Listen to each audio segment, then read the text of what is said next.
Sivaya Nama Tiruchitrambalam. Welcome back. Today we are going to start with our ninth Tirumurai, first Tirupadigam, very first verse. Chitrambalam. ஒளி வளர் விளக்கே உலப்பிலா ஒன்றே உணர்வு சூழ் கடந்ததோருணர்வே தெளிவளர் பளிங்கின் திரள்மணி குன்றே சித்தத்துள் தித்திக்கும் தேனே அழிவளருள்ளத்து ஆனந்த கனியே அம்பலம் ஆடரங்காக வெளிவளர் தெய்வ கூத்துகந்தாயை தொண்டனின் விளம்புமா விளம்பே. திருச்சிற்றம்பலம்.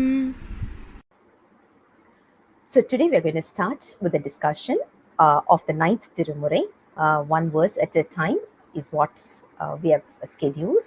So let's start with the very first Padigam, very first verse from that Padigam also. This particular Padigam is given to us by ThiruMaaligai Thevar, and the verse goes this way. If you look at the very first statement, he says, Oli Valar Vilakkey, which literally translates as the lamp. Because when we have a lamp in our house near our altar, you need to, it will not continuously go on and on and on, right? So you need to go and make sure that it is properly lit or the oil or ghee is there. You know, all those have to be done manually. But Lord Shiva is someone who is like a lamp continuously glowing on and with full vibrancy. And also, this verse comes as a praise of Lord Shiva. And the second statement goes this way, Ulappila Ondre, which means there is no alternate, and it is the one and only God, omnipotent, omnipresent. So he is the eternal, he is the one who has no comparisons in this entire universe. And he is also the one with supreme knowledge. That is what he talks about. Unarvu sool kadandador unarve, which means it goes as the knowledge, not the knowledge that human beings possess, because our knowledge has to be taught to us either by books or we have to read it somewhere. So either by books or someone has to teach us, or we have to go through the experience in order to gain this knowledge. But Lord Shiva is a supreme knowledge. No one needs to teach him. There is no boundary for him. So he, when he is bestowing his knowledge on us, we are also going to have the tremendous knowledge without any boundaries. And he's also known as the supreme auspicious wisdom, which is called as the Sivajnanam. That is what we talk about. Unarvu sool kadandador unarve. And then the next verse goes, Thelivalar Palingin Tiralmani Manikundre. We all know about this concept called as crystal, which is like something like a marble. But this particular crystal is going to be, the quality of this crystal is to reflect whatever object is near to that. But at the same time, it doesn't lose its own quality. It never loses its quality. It has its same quality, but at the same time, it reflects whatever is around it. Not only that, his color, we all know Lord Shiva is red in color. So the verse goes this way, mountain of ruby. If you imagine this stone as ruby or even coral for that matter, right?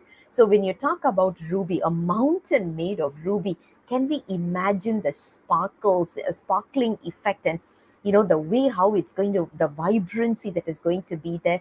That is what Lord Shiva is all about.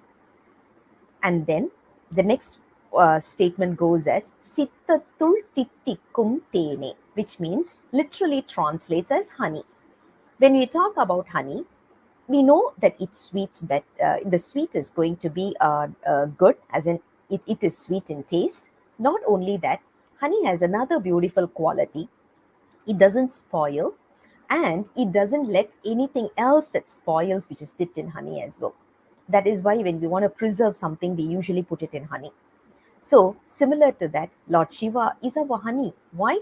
Because he makes sure that we don't decay, and at the same time, make sure that we are processed properly so that we can move on to the next level in the spiritual plane.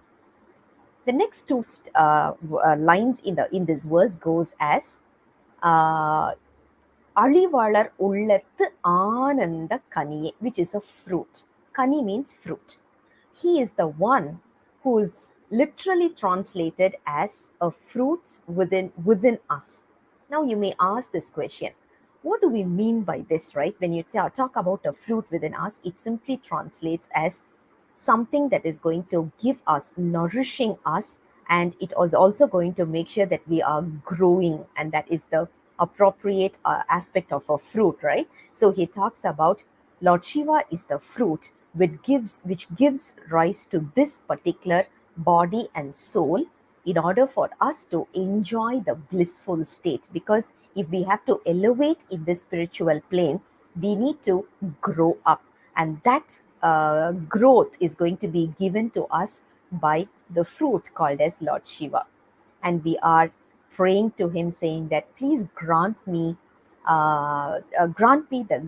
his grace, or we call it as Arul. So we want his grace so that we can move to the next level.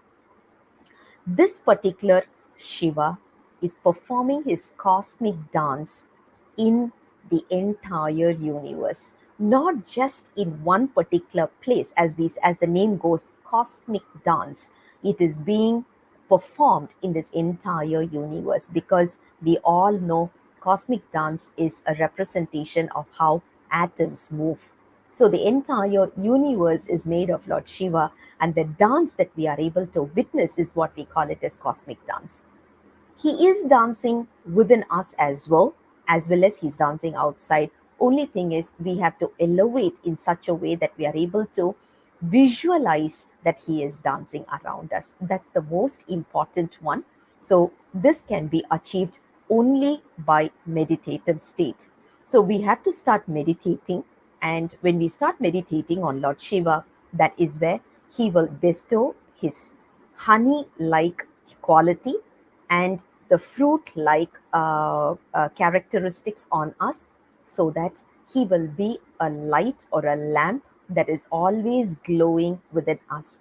And we all know glow will always eliminate negativity, which is darkness, and it will always be vibrating within us as well.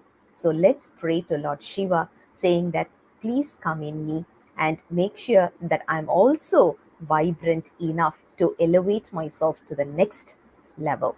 That is what the first verse is all about. This comes as, in Tamil, we have a very beautiful concept. Whenever we start a particular text, something like a preface or whatever, right? Usually, the authors will start with something called as a blessing song. This particular entire padigam comes as a blessing.